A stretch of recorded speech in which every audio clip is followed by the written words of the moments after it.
Bonsoir Jean-François Kahn, merci d'être avec nous sur BFM TV, merci Éric Brunet.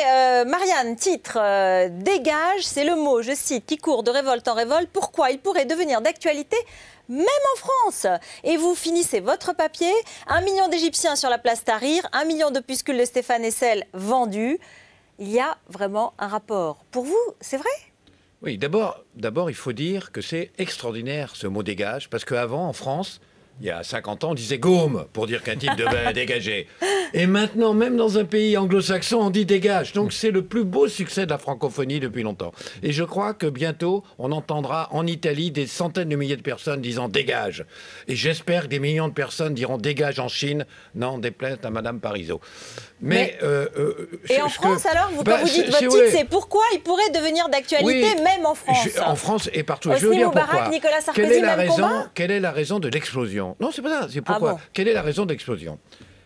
Finalement, qu'on ne peut pas prévoir. Premièrement, le décalage incroyable, extraordinaire, incroyable, entre le discours officiel, un discours officiel, et la réalité vécue par les gens. Ça, c'est la première raison. La deuxième, c'est une opposition majoritaire, un rejet majoritaire du pouvoir, mais il n'y a pas d'opposition. C'est-à-dire qu'il n'y a pas d'opposition légale qui est capable de canaliser, si vous voulez, ce rejet majoritaire du pouvoir.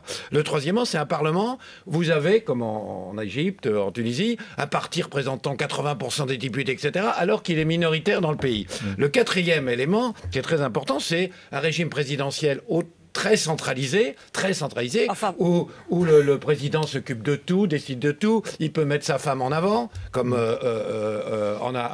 il peut pousser, comme en Tunisie, il peut pousser son fils. Brunet, il y a des différences quand même. Il peut pousser son fils à la succession, la dévalorisation des classes moyennes, plus le chômage. Non, mais je dis pas qu'il y a un rapport. Je dis il faut interroger là-dessus. Jean-François, vous tombez vraiment le syndrome de l'éditorialiste. Vous êtes comme nous tous. Vous avez raté la révolution égyptienne et la révolution tunisienne. Vous les avez ratés parce que vous ne les avez pas prévus. D'ailleurs, personne ne les avait prévus. Et c'est le propre d'une révolution de ne pas prévoir ce qui va se passer. Et maintenant, vous sur-éditorialisez. Ça, c'est très emmerdant pour vous, ce que vous venez de dire, parce qu'il se trouve... Alors là, excusez-moi, je vous ai tendu un micro. Parce qu'il se trouve que j'ai écrit un dictionnaire qui est paru, qui s'appelle Dernière Salve. Il y a Ben Ali. Il y a 3 pages sur Ben Ali. Et dans le Ben Ali, je dis, il y aura une révolution, ça ne peut pas durer. Alors là, vous n'avez pas... Franchement... Non, mais vous parlez... Non, mais Jean-François... Vous n'avez pas...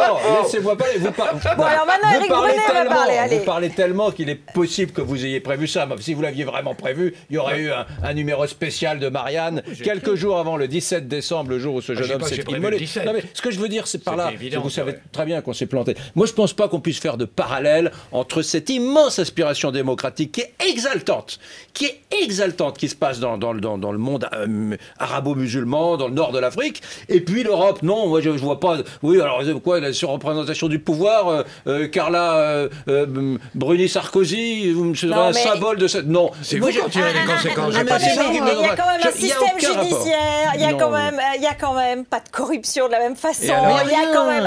C'est extraordinaire, attendez, c'est quand même extraordinaire. Vous êtes extraordinaire, parce qu'en fait, vous avez la trouille. C'est-à-dire, vous tout à... Mais si, attendez, vous dites, oulala. Ah non, pas du tout.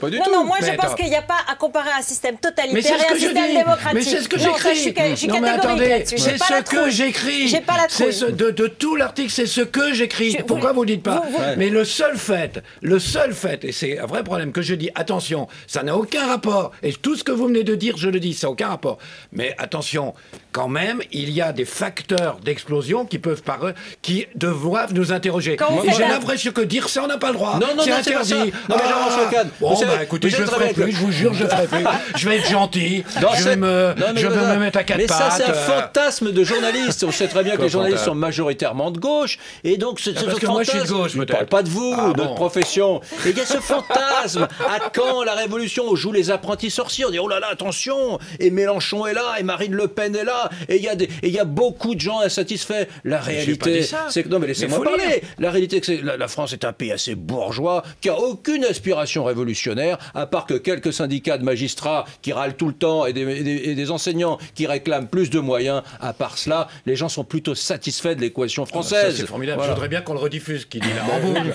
Je vous l'achète pour le diffuser en boucle. Mais si les gens étaient insatisfaits, il y aurait une révolution terrible. Je vais vous dire, vous me dites, des journalistes de gauche, ce qui est là, alors oui, il y a un aspect où il y a un rapport, je vais vous le dire. Il y en a un. c'est que cette histoire, la droite, la gauche, les vieux discours, mais en ce moment c'est en train d'exploser.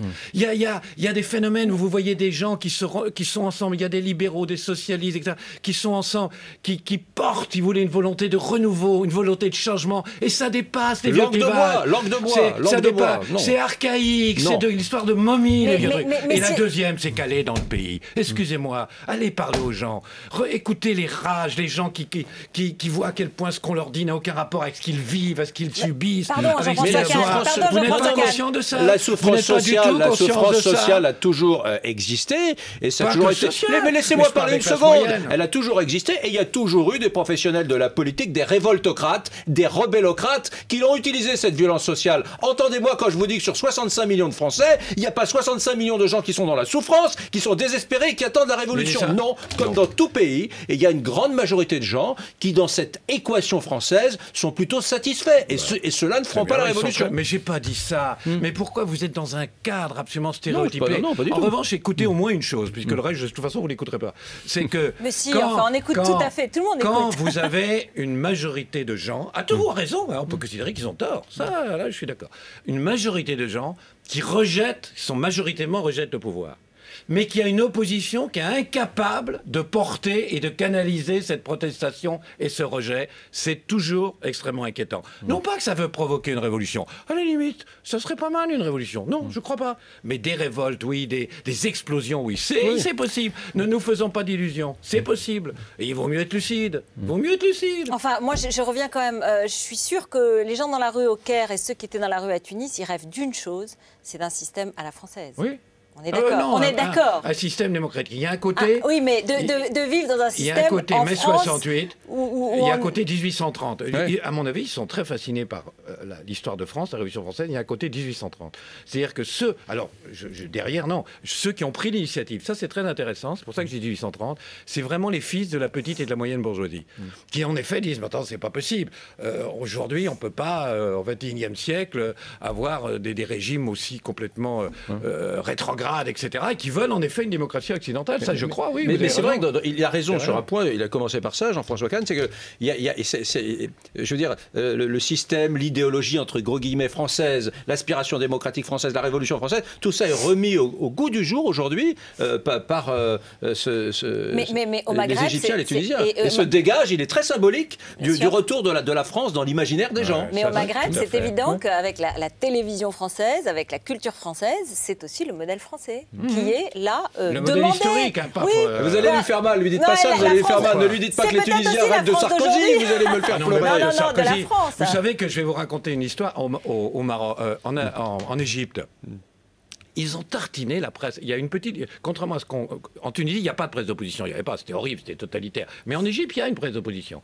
Et ils avaient tartiné énormément sur l'affaire Jean Sarkozy. Mais ils ont fait des pages entières en disant comment un régime... Sarkozy pousse son fils, il veut une succession héréditaire. Et pourquoi ils ont fait ça? Parce que c'est une façon d'attaquer Moubarak qui voulait mettre son fils sans être victime de la censure. Donc voilà, ça les obsède la France. Un mot justement sur la chasse aux journalistes. Ça, c'est un procédé qui a été rarement utilisé à ce point avec une telle ampleur et d'une façon aussi systématique et violente. Je voulais qu'on en parle ce soir parce que nos équipes, comme les équipes de nombreuses télévisions, de nombreux journaux, ont été attaqués. C'est le meilleur moyen de riposter à la génération d'Internet, à la génération mondialisée, à la génération de la télé par satellite, c'est de chasser les journalistes, de les dissuader de couvrir un tel événement.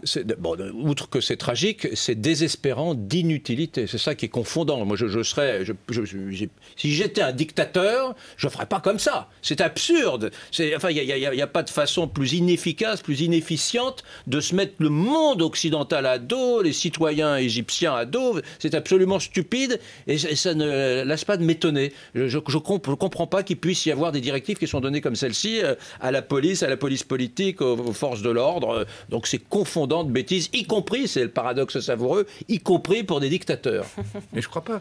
D'après ce que j'ai compris, c'est des partisans de Moubarak, qui sont plutôt du Loupen, au pire des policiers déguisés, mais souvent du Loupen prolétariat, comme on dit, c'est-à-dire des gens... Ou des paysans qui viennent de régions reculées. Vous y croyez, vous? J'ai entendu, vous y croyez? Ils ont spontanément, comme ça, des militants? Attendez, il y a des partisans de Moubarak, faut pas se raconter. Alors là, faut pas se raconter des blagues.